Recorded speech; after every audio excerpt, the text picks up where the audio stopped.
You don't hear him. Did Jacque watch the London lecture?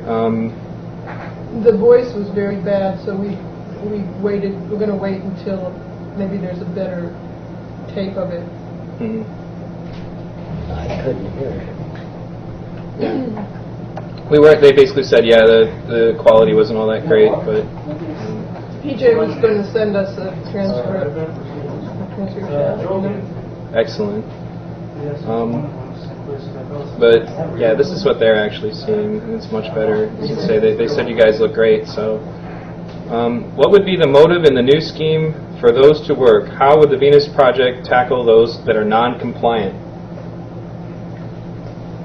We don't need to tackle them. They can live their own lifestyle. They don't have to join us. There's just great advantages for them if they join with us. More resources available. Mm-hmm. There may be nations that may not want to join with us, but sooner or later the output will be so high the public will demand that they join. Mm-hmm. Not immediately. And what we do is we don't try to force anybody into this way of thinking. We present it, and we ask if they'd like to join and work with us. That's all. We don't order people around. Okay, It's not a dictatorship. that's what I figured. The motivation, I think, is the higher standard of living. No war, no poverty. That's not motivation enough. And if they don't see that improvement quick enough, and if there's not enough reinforcement, then I don't think people will go along with it. But What would the Venus Project do about overpopulation? Well, we can't do anything about it. We can merely say that the carrying capacity of the Earth can support so many people in a given area unless new technologies come in, like nanotechnology, where it's possible to support more people. But you can't, if you exceed the carrying capacity of the environment, you're going to have malnutrition and many other problems, having nothing to do with our decisions. If we support science, technology, research, we can have a higher standard of living for everyone on Earth. Imagine the cost of armies and navies of all nations were not a threat to one another. What the energy that they would save and the lives is enormous. We live in a very primitive type society. A lot of people think we're already civilized. Being civilized is an ongoing process. We never arrive at the best way of doing things. We arrive at the best way of doing things with present-day knowledge. People think that I'm advocating utopia. I don't believe there is such a thing.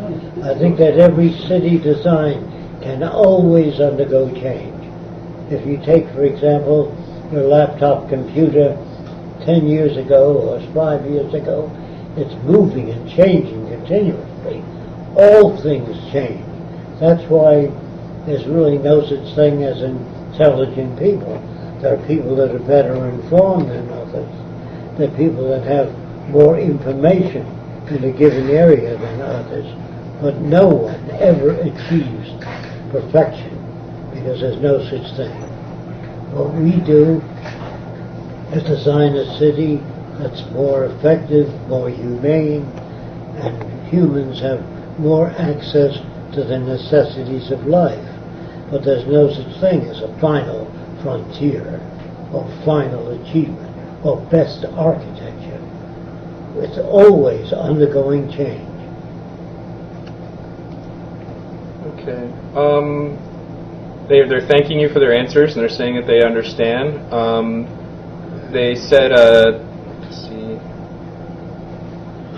I would like to visit the Venus Project at some point, but I saw it's up for sale. Is it still open for tours, and how long do you expect to be there? Well, it is up for sale, and we're still doing the tours. We have no idea how long we'll be here because it depends on if and when we can sell. Things even aren't if selling we well. sell it, we intend to remain here for several months. Well, 2 months we're going to try and get. It just depends on who buys it. But we'll be continuing our work no matter where we go. Okay, excellent.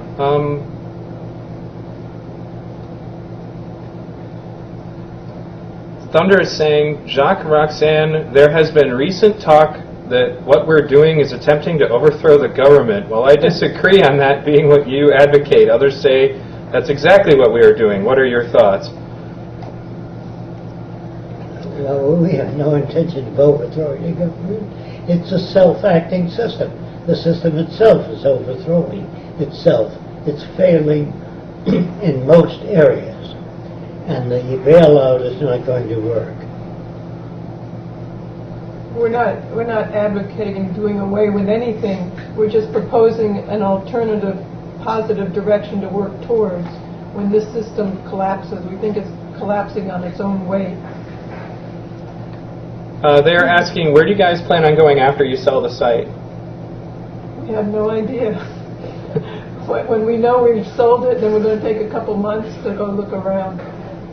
Probably a country with lower cost of living.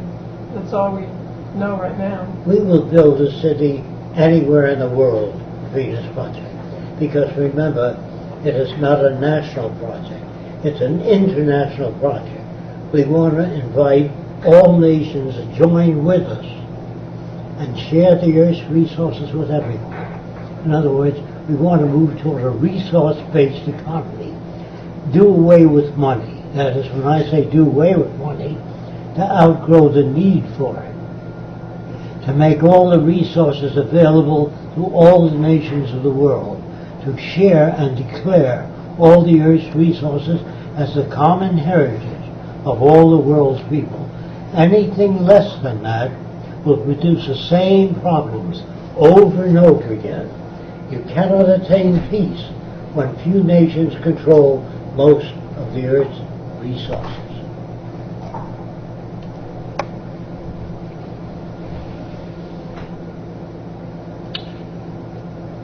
How do you build your homes for people today? What is the process? What kind of house technology should we use to maintain a sustainable life? Well, it isn't the building of houses. You have to build a city with built-in transportation, just like elevators in a tall building. Take you to any office on any level of the building. So we hope to build cities that would be basically circular in design with transveers. We call them transveers because they travel circumferentially, vertically, and horizontally to take you anywhere within the city, and there's actually no need for automobiles. In the center of the city, you have resource access, meaning food, shopping, all that's available without a price tag.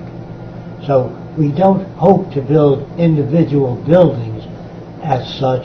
We hope to build a city system with the schools and everything essential in the middle of the city. And all of the districts that surround the city are the same distance away from the center. So, but if you live in a conventional city, say like suburbia, you have to drive in different directions. You have to drive in one direction to take your kids to school, another direction for shopping, another direction for medical care. All our essential industries would be in the center of the city. So everyone has equal access. The city would be built of new materials. Some of them would be shape memory alloys in which the building is designed and manufactured as a dome in some instances, and then it's flattened out. And if we have to ship, say, 10,000 houses to India, we'd ship them flat and then connect two electrodes to them or run heat through them, and they will go back to the original shape they were formed in. That is the way you can turn out thousands of houses and ship thousands of houses without taking up space.